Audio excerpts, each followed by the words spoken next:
Hey guys, what's going on? Back again today. I got a 2011 Nissan Juke out here, and do me a favor, share this video, because hopefully this video is going to help a lot of people out, save some time, save some money. Got a 2011 Nissan Juke here, and this car's had more than one turbo fail on it. The first turbo made it 120,000+ miles and it failed. Put a second turbo on it and it didn't even make it 10 miles, which is a very odd problem. So do me a favor, like I said, share this. So I got to thinking about it, because at this point,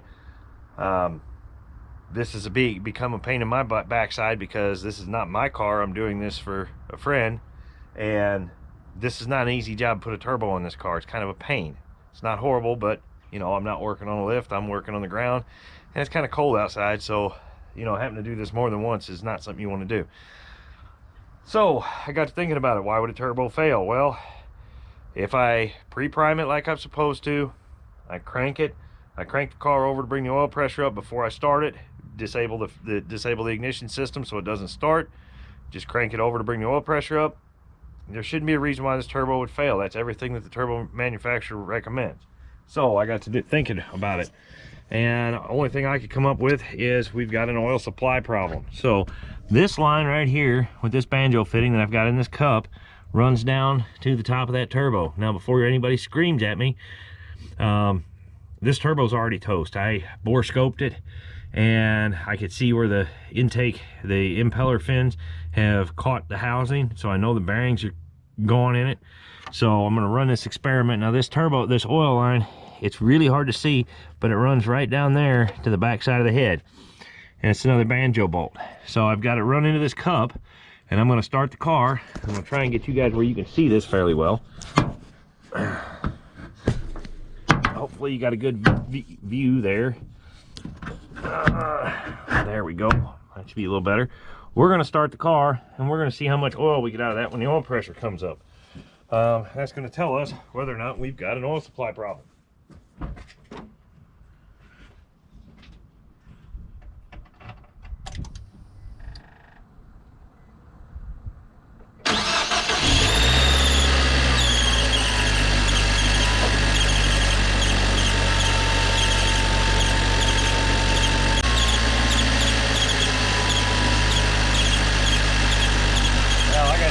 Engine is running, oil pressure is up, and there isn't a stitch of oil coming out of that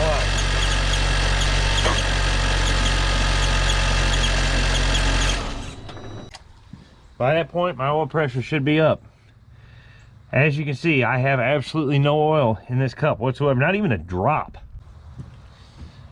With that being said, I know I've got no oil whatsoever coming out of this line. You can see the inside of that cup is still clean. This turbo is not getting oil. I've already done some research, and I found out through my research that somewhere in here, in this flexible section of line, they have a tendency to collapse. So, got a new turbo for this car. It's going to go on. Also have this line ordered for this car.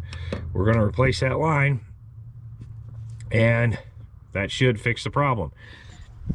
So the whole point of this video, if you've got one of these cars and you're putting a turbo on it, under no circumstances put a turbo on it without replacing that oil supply line.